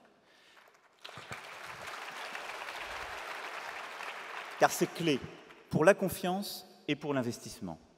Ceux qui prétendent que ce qui est en train de se mettre en place ne fonctionne pas se trompent, car ils ne veulent pas laisser sa chance à notre politique. Le temps de l'économie, c'est le temps des choix clairs. Ce n'est pas celui des déclarations médiatiques ou des jeux politiques. La confiance, on ne la restaurera qu'en donnant de la stabilité, avec de l'exigence, avec de la transparence, avec de l'évaluation, bien entendu, qui se fera au cours des années, mais avec cette stabilité qui est indispensable. Il fallait soutenir l'innovation pour vous permettre d'investir dans ce qui permet aujourd'hui de faire la différence dans la compétition économique. C'est fait. Le crédit impôt recherche a été sanctuarisé. Il le sera jusqu'à la fin de ce quinquennat. Il a même été augmenté d'un crédit d'impôt innovation à destination des PME qui peuvent également profiter du rétablissement du statut de jeunes entreprises innovantes, ces gazelles que nous brûlons de voir plus nombreuses et toujours plus rapides. C'est la même politique qui a conduit à mettre en place cette French Tech, qui est le symbole de la réussite française. Nous avons entre 1000 et 1500 start-up qui chaque année se créent en France. Nous sommes le plus grand créateur de start-up d'Europe continentale. C'est notre fierté. Et ce résultat, il est là, devant nous. Il fallait apporter de la flexibilité afin de pouvoir vous adapter aux incessants changements de la conjoncture économique mondiale. Vous l'avez. Je sais que pour certains, ça n'est pas suffisant, et j'y reviendrai, mais les accords de maintien dans l'emploi défensif, pris en 2013, modifiés par la loi croissance et activité qui a été promulguée durant le mois d'août, permettent aux chefs d'entreprise en difficulté, précisément, de s'adapter à travers un accord majoritaire à la situation économique qui est la leur, à éviter de détruire de l'emploi. Parce que je n'ai jamais rencontré un chef d'entreprise dont la finalité était de faire de licenciements et de détruire de l'emploi. Eh bien, ce sont des instruments de flexibilité utiles.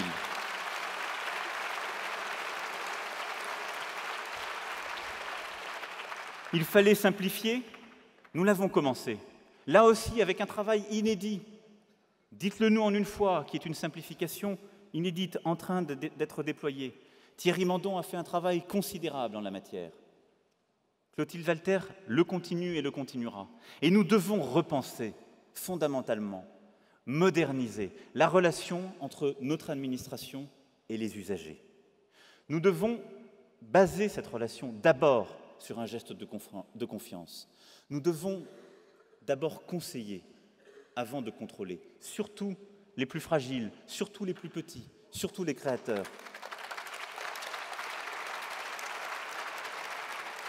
Et cette philosophie, c'est à nous de la déployer.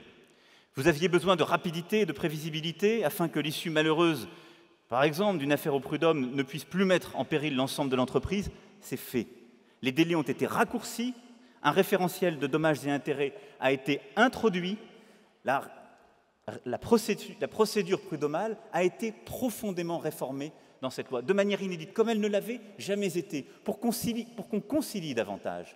Là aussi, c'est la clé de cette société de confiance dont nous avons besoin, pour que les délais soient plus courts, pour que la visibilité soit accrue.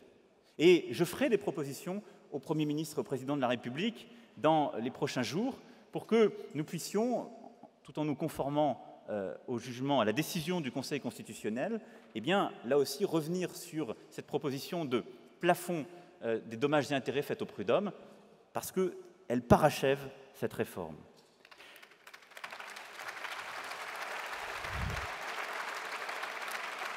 Il fallait réformer la commande publique, qui assure un plan de charge conséquent pour l'activité de nos entreprises. C'est fait et c'est en cours. L'allotissement est désormais la règle, afin que les PME puissent obtenir leur juste part des plus de 70 milliards d'euros annuels que cela représente. Plus d'1,5 milliard d'euros seront ainsi redéployés à travers la commande publique que nous avons réformée vers les PME.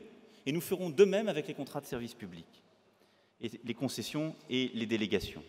Les délais de paiement ont été raccourcis et ils sont placés sous une surveillance attentive, y compris en ce qui concerne les entreprises publiques, ce qui n'était pas le cas jusqu'alors. Il fallait raviver l'âme industrielle du capitalisme français. Elle l'est.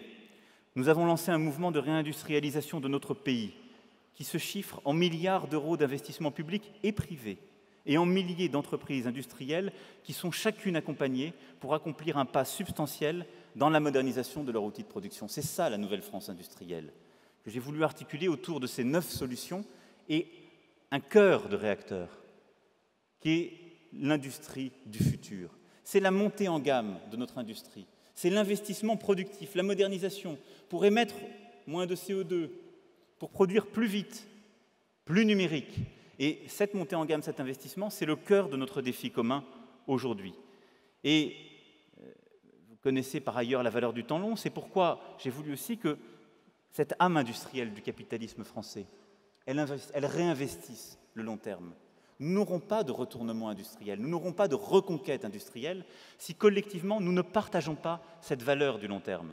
C'est pourquoi nous avons souhaité, et je l'ai redit à plusieurs reprises, réinstaller un capitalisme long dans l'économie, avec les droits de vote double. Et là-dessus, il ne faut pas de fausse pudeur. Il ne faut pas d'angélisme. Il y a tant de pays où les droits de vote double, multiples, quand ça n'est pas 5 ou 10 droits de vote par action, existent. Nous serions les seuls à penser que le capitalisme, c'est une sorte de naïveté. L'économie a besoin de stabilité de long terme, y compris en matière de capital. Il fallait soutenir l'investissement pour que vous puissiez croître, conquérir de nouveaux marchés. Et l'investissement est une priorité, la priorité de notre économie aujourd'hui. C'est fait. Vous pouvez, depuis le 15 avril dernier, amortir 140% de la valeur de vos investissements productifs. Cela équivaut à une subvention de près de 15% de vos investissements. C'est là aussi sans précédent. Vous vouliez enfin que l'importance capitale de votre action soit mieux reconnue, elle l'est. Le Premier ministre est venu ici même, il y a un an, presque jour pour jour, pour le dire de la manière la plus directe et la plus franche qui soit. Vous avez l'amour, et vous avez les preuves d'amour.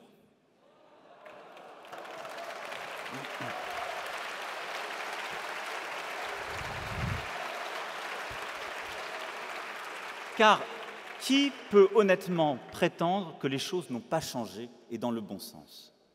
Qui peut en toute bonne foi continuer de répéter que rien n'a été fait ou trop peu? Qui peut encore prétexter que la politique menée par le gouvernement est brouillée par des signaux ou des actions contraires? Mais nous devons aller plus loin, parce que le travail qui est le nôtre collectivement, c'est de mener une vraie révolution culturelle. Une vraie révolution culturelle. Celle d'abord qui consiste à dire que la responsabilité, nous la partageons. Le gouvernement seul ne redressera pas le pays, il a besoin de vous. Celle ensuite qui consiste à dire que ce dont nous avons besoin, c'est de l'égalité réelle, au concret. Il n'y a pas une égalité qui passerait par des droits formels pour créer de l'inefficacité et donc de l'injustice. Patrick Pouyanné l'illustrait très bien tout à l'heure, tout comme Lionel Zinsou. Ensuite, c'est sortir enfin de ce paradoxe français dans lequel nous nous sommes enfermés. Celui qui consiste à dire qu'en France, il est interdit d'échouer et qu'en même temps, en France, il serait honteux de réussir. Ça n'est pas possible.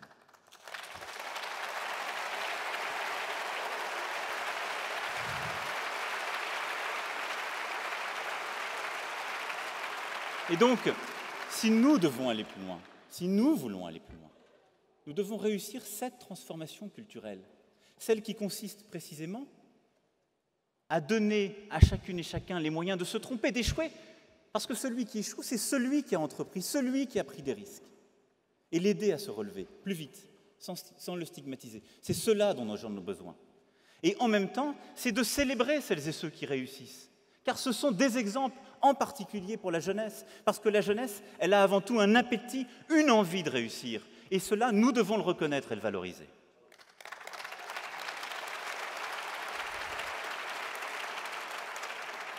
Et pour aller plus loin, nous devons regarder la réalité en face. Cette réalité, c'est celle d'un monde qui se transforme. Et c'est la capacité collective que nous aurons à voir ce monde qui se transforme, non pas comme un risque, une menace, mais une série d'opportunités qu'il nous faut saisir. Et le travail législatif que le président de la République et le Premier ministre m'ont demandé de préparer pour les mois à venir, c'est celui précisément de mettre la France en situation de saisir ces nouvelles opportunités. En faisant quoi? Eh bien, en regardant cette mondialisation. Elle va plus vite, elle est disruptive, elle bouleverse tout, elle est en même temps beaucoup plus injuste, parce qu'elle accroît les écarts. C'est une mondialisation qui favorise les métropoles en sacrifiant les territoires. C'est une mondialisation qui fait que celui qui l'emporte gagne tout et en sacrifie d'autres. Et donc, elle a besoin, d'une part, qu'on libère certains secteurs, qu'on simplifie, qu'on libère des énergies pour aider précisément celles et ceux qui veulent entreprendre à gagner cette bataille et en même temps à trouver le bon cadre. Parce que cette mondialisation, elle ne peut pas se traduire en une jungle que nous accepterions. Ça n'a pas de sens. Et donc ce monde qui advient, si nous voulons en faire une série d'opportunités, il faut d'abord l'expliquer. Et je souhaite dans les prochaines semaines d'abord poser les constats. Ensuite, ensemble, secteur par secteur, regarder comment on doit repenser la formation, le monde du travail, le monde du capital, pour précisément s'adapter à cette mondialisation qui va plus vite, où les transformations sont plus brutales et parfois plus cruelles. Et en même temps, ensemble, repenser un cadre juste qui permet de l'installer en France et d'aider chacune et chacun à y prendre sa part, sa place. Et c'est cela qui nous permettra de définir pour la fin d'année une stratégie française de ces nouvelles opportunités pour l'horizon 2020. Les chantiers sont multiples, celui que je viens d'évoquer. Le chantier aussi du droit du travail que le Premier ministre a lancé en février dernier. Et il aura dans les prochains jours, les prochaines semaines, eh bien justement à recevoir le travail de M. Combrexel qui aidera à repenser la philosophie de notre droit du travail avec un principe simple, mais dont la réalisation est par définition complexe. Quel est le véritable espace de la loi? Quel est cet ordre public social qu'on souhaite mettre dans la loi? Et que souhaite-t-on voir réguler au niveau de la branche et au niveau de l'entreprise? Si nous voulons faire respirer notre économie en gardant la justice, nous devons conduire cette réflexion. La loi ne peut plus tout définir aujourd'hui. En même temps, cette transformation ne peut pas être celle qui consiste à donner moins de droits. La réussite, elle passera par une sécurisation des salariés et une régulation économique au bon niveau. C'est cet équilibre que nous devons collectivement trouver. Ce travail prendra du temps et il ne se fera pas seul. Il passera par les partenaires sociaux et c'est là où votre responsabilité est aussi attendue. Il y a dans le calendrier des prochaines semaines les retraites complémentaires à réformer. C'est votre réforme, si je puis dire. Il y a l'UNEDIC qui sera à considérer, là aussi dans un esprit de responsabilité collective. Vous aurez des propositions à faire et je l'espère un accord à trouver pour moderniser notre système. Et la modernisation n'est pas là aussi une caricature, ça n'est ni le conservatisme ni le simplisme. Ce sera trouver les bons moyens d'avoir un système plus efficace, plus incitatif, mais qui sécurise les salariés, surtout dans un environnement où la croissance n'est pas encore au rendez-vous.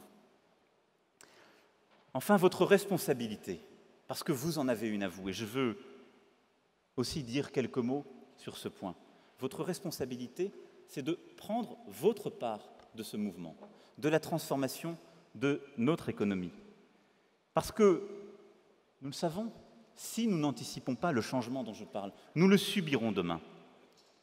Mais cette transformation, ce n'est pas le gouvernement seul qui peut y répondre. Ce ne sont pas des lois ou des décrets qui permettent d'y faire face. C'est une mobilisation collective. Et je veux ici avoir le même discours de franchise avec vous que je viens d'avoir pour le gouvernement. Ce n'est pas uniquement la faute du personnel politique si les entreprises n'ont pas assez investi par le passé. Si parfois elles ont préféré investir dans l'immobilier plutôt que de moderniser leur outil de production. Ce n'est pas la faute des politiques non plus si la France compte 5 fois moins de robots industriels que l'Allemagne et plus de 2 fois moins que l'Italie.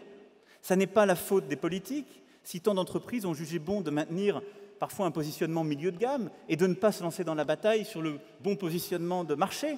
Ce n'est pas la faute des politiques si des entreprises magnifiques se sont parfois vendues à l'encan, trop vite. Ce n'est pas la faute des politiques si l'énergie de tant de salariés, dont le travail est insuffisamment reconnu. Et ça aussi, c'est votre responsabilité de le valoriser dans le discours et au quotidien. Je ne parle pas simplement de reconnaissance pécuniaire. Si cette énergie est parfois bridée, ce n'est pas la faute des politiques. Si en France, nous sommes le pays où une large majorité de Français aiment travailler, mais trop encore sont malheureux au travail. C'est la réalité de ce qu'on constate. Et pourquoi ce qui a trait au capital est-il toujours considéré comme un investissement, alors que ce qui relève du travail est encore trop souvent dans le discours vu comme une charge? Ce n'est pas la faute des politiques, ça. Et donc c'est aussi votre responsabilité de faire cette transformation culturelle. Et je vous le dis en toute franchise, enfin, ce n'est pas la faute des politiques si, trop souvent, le cynisme a gagné toute une partie de l'élite économique de notre pays, qui se souvient d'où elle vient et où elle habite lorsqu'elle a une difficulté avec un pays tiers ou lorsque les vents contraires se lèvent, et qui trop souvent est la première, je l'ai entendu, à dire que le pays va mal, est irréformable.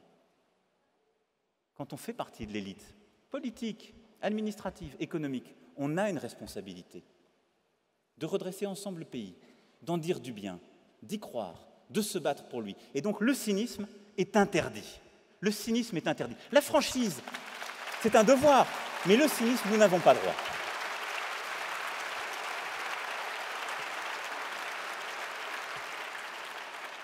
Et donc, nous avons collectivement failli ces dernières décennies. Et la première victime fut la jeunesse. C'est encore la jeunesse. Et donc, ce combat pour redresser le pays, c'est un combat pour elle. Gâcher sa jeunesse, c'est pour un pays comme commettre un suicide. C'est se priver de sa ressource principale d'énergie. Et c'est pourquoi je compte aujourd'hui sur vous pour faire d'abord avancer le pays dans les réformes, avec l'ensemble des partenaires sociaux, avec les organisations syndicales, avec les salariés au niveau de l'entreprise. Et je sais que beaucoup d'entre vous le font et y croient, et c'est une nécessité. Je compte sur vous pour embaucher plus d'apprentis. C'est désormais gratuit lorsqu'ils sont mineurs. Je remercie Patrick Pouyanné pour son engagement de tout à l'heure, mais nous pouvons encore faire plus. J'attends votre énergie et j'ai confiance dans celle-ci parce que nous devons aller plus loin. Vous pouvez chacune et chacun, à l'échelle de votre entreprise, petite ou grande, faire une différence pour notre jeunesse. Vous avez placé la jeunesse au cœur de ces universités d'été. Au quotidien, déclinez-la. Vous pouvez faire encore davantage pour l'entrepreneuriat, pour améliorer les liens entre l'entreprise et la formation, l'université. J'attends cela de vous. Nous avons besoin aussi de votre mobilisation. J'attends, et je sais que vous avez fait beaucoup dans le cadre du pacte de responsabilité, mais on peut encore aller plus loin. Le pacte de responsabilité, c'est la décision du président de la République. C'est l'engagement du président et du gouvernement de faire ces efforts que j'évoquais il y a un instant. Et votre responsabilité, eh bien, c'est justement de signer ces accords de branche, de le décliner en plus et mieux d'emplois. Je ne suis pas naïf. Je ne vous demande pas de créer des emplois au trébuchet. Mais signer ces accords de branche, c'est la condition, la clé de notre crédibilité collective. Et il y en a eu beaucoup, il y a eu des efforts qui ont été faits, je les reconnais depuis un an. Mais il y a encore beaucoup à faire en la matière, et je compte vraiment sur vous. Parce qu'on ne peut pas réclamer de davantage réguler le droit du travail au niveau des branches si on ne sait pas signer ces contrats de branche. Vous ne les signez pas seuls. Je fais le même appel aux organisations syndicales. Votre thème était cet après-midi « Tous conquérants ». Et je sais que vous êtes à la bataille, nous sommes à la bataille. Mesdames et messieurs, mon message est simple. Ne vous demandez pas, ne vous demandez plus ce que votre pays peut faire pour vous. Il a fait maintenant beaucoup. Je l'ai décliné, je l'ai rappelé. Et je m'y engage, nous continuerons à faire. C'est la volonté du président de la République, c'est la volonté du Premier ministre. Mais demandez-vous à chaque instant, comme cela a été fait tout à l'heure, ce que vous pouvez faire pour notre économie avec nous, parce que vous pouvez beaucoup. La reprise passe par l'entreprise, parce qu'elle est l'endroit privilégié où s'unissent et se rassemblent les bonnes volontés de notre pays. Il faut en finir, là aussi, avec les caricatures, qui voyaient l'entreprise comme un lieu d'affrontement uniquement. L'entreprise, c'est d'abord et avant tout ce que l'on en fait. Ceux qui se battent pour elle, pour son existence, sa survie, son fonctionnement, ce sont toutes celles et ceux qui façonnent l'entreprise à leur image.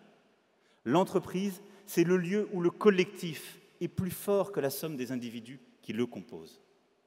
La reprise, elle passe par l'entreprise et par les entrepreneurs. Elle passe par vous. Je ne vais pas vous dire qui embaucher, combien d'emplois créer, où vous implanter, ça n'aurait aucun sens. Mais je vous dis, la compétitivité de notre pays, elle est en train d'être rétablie. Le cadre fixé par le gouvernement est plus favorable à l'emploi. Le territoire français retrouve son attractivité.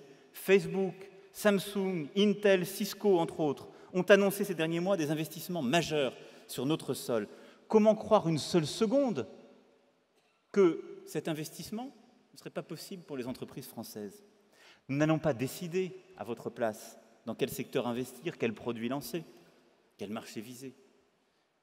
Mais je vous le dis avec toute la force de conviction, mais possible. Investissez maintenant. Prenez des risques maintenant. Et je le dis aux plus jeunes, entreprenez maintenant. Les entrepreneurs sont notre fierté et notre avenir.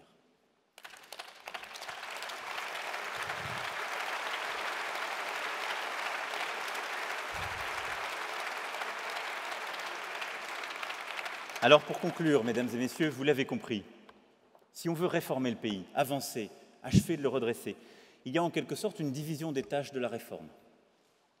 Votre travail n'est pas le même que le mien. Ma responsabilité comme ministre de l'économie, c'est de lever les blocages qui vous empêchent d'embaucher, d'investir, de prendre des risques, de vous transformer. C'est à la fois être efficace et juste. Votre responsabilité, c'est de vous saisir de ce qu'il y a sur la table, d'investir, d'avancer, de prendre des engagements et de les tenir, de regarder votre pays différemment parfois, de prendre toute votre part du combat que nous menons collectivement pour le redresser. Ce combat, c'est notre responsabilité pour la jeunesse. Parce que le visage qu'aura notre pays dans 10 ans, il se forge aujourd'hui. La taille qu'auront vos entreprises dans 10 ans, elle se détermine maintenant. La croissance que nous aurons dans 10 ans, elle se joue largement aujourd'hui, de même que le taux de chômage. La bataille économique, comme je vous le disais, c'est une bataille culturelle. Et aujourd'hui, nous devons ensemble prendre des risques. Agir en politique, en 2015, c'est réformer et mettre le pays en mouvement. C'est le risque que je veux prendre pour notre jeunesse. Agir en entrepreneur en 2015, c'est investir, conquérir, se moderniser. C'est le risque que vous devez prendre pour votre jeunesse. La France de 2025, elle se construit maintenant, avec notre courage commun et à l'aune de notre responsabilité collective. Je veux, ensemble, que nous prenions aujourd'hui tous les risques, pour notre jeunesse et parce qu'elle s'en souviendra. Je vous remercie. Merci beaucoup.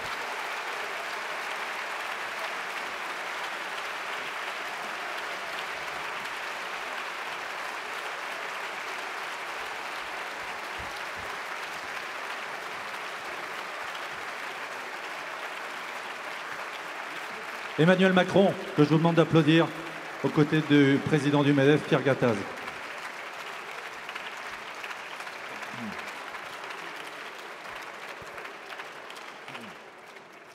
Monsieur le ministre, cher Emmanuel, merci pour votre volonté affichée, votre détermination à réformer notre pays, à vous attaquer aux vrais problèmes du pays que vous avez listés, à améliorer la compétitivité de nos entreprises par la sanctuarisation du pacte, vous l'avez dit, c'est très important pour nous, à simplifier notre environnement législatif, administratif, vous l'avez dit, c'est très important pour nous, à adapter notre droit du travail par rapport aux grandes mutations que nous avons à gérer, à anticiper, comme le numérique et la mondialisation. Il y a urgence, vous le savez, vous l'avez dit, il y a urgence. Vous pouvez compter sur le MEDEF, vous pouvez compter sur les entrepreneurs, les entreprises qui sont dans cette salle et celle de France, qui sont les fantassins de l'économie, pour saisir les opportunités que vous allez nous offrir en menant à bien ces réformes. Car en effet, ce que nous attendons, c'est que votre discours soit mis dans les faits, dans les mesures, dans les actes. Et en effet, ensemble, nous prendrons nos responsabilités.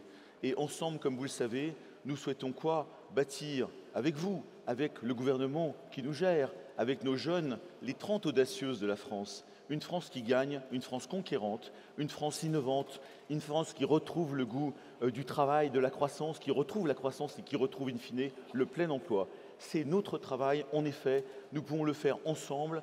Merci pour votre discours et je crois que la contribution du MEDEF à Formidable Jeunesse, au chantier court terme dont vous avez un peu parlé pour clore ces universités, c'est de lancer un chantier apprentissage. Nous souhaitons en effet prendre à bras le corps ce sujet pour créer quelques dizaines de milliers d'apprentis sur l'année à venir. C'est aussi de créer l'entrepreneuriat pour tous. Plus nous aurons d'entrepreneurs dans notre pays, plus nous créerons d'emplois. Et enfin, de rapprocher le monde de l'éducation nationale avec le monde de l'entreprise. Ces 3 chantiers, nous allons les mener dans les semaines à venir avec beaucoup de détermination autour de 2 chefs d'entreprise qui piloteront ces chantiers, Thibault Langsade et Florence Poivet. Voilà ce que je voulais vous dire. Et je voudrais juste faire venir nos jeunes une dernière fois, les 30 ou 40 jeunes qui étaient présents pendant ces 2 jours et qui viennent avec nous sur cette estrade pour qu'on les mette encore à l'honneur. Merci beaucoup.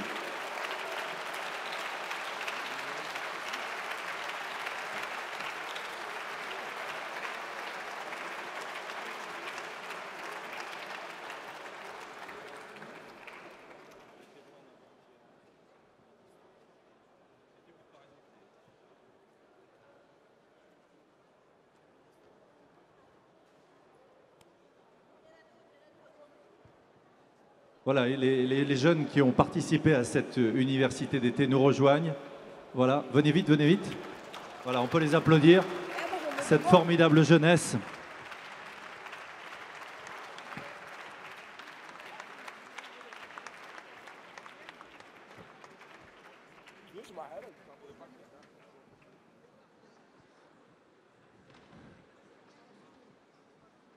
Voilà, et avec Pierre Gattaz, Emmanuel Macron et ces jeunes qui réussissent, voilà, devant l'œil des photographes et une poignée de main entre le président du MEDEF et Emmanuel Macron pour clore cette université d'été du MEDEF 2015.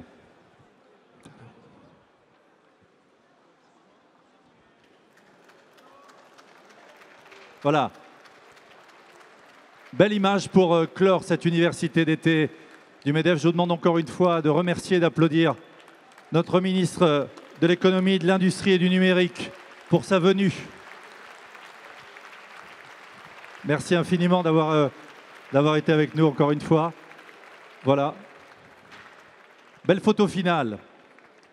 Je vous invite à aller clore ensemble cette université d'été 2015 autour d'un cocktail dans le hall d'honneur. Et voilà, formidable jeunesse, vous avez été formidables. Vous pouvez vous applaudir, vous les femmes et hommes entrepreneurs. Merci.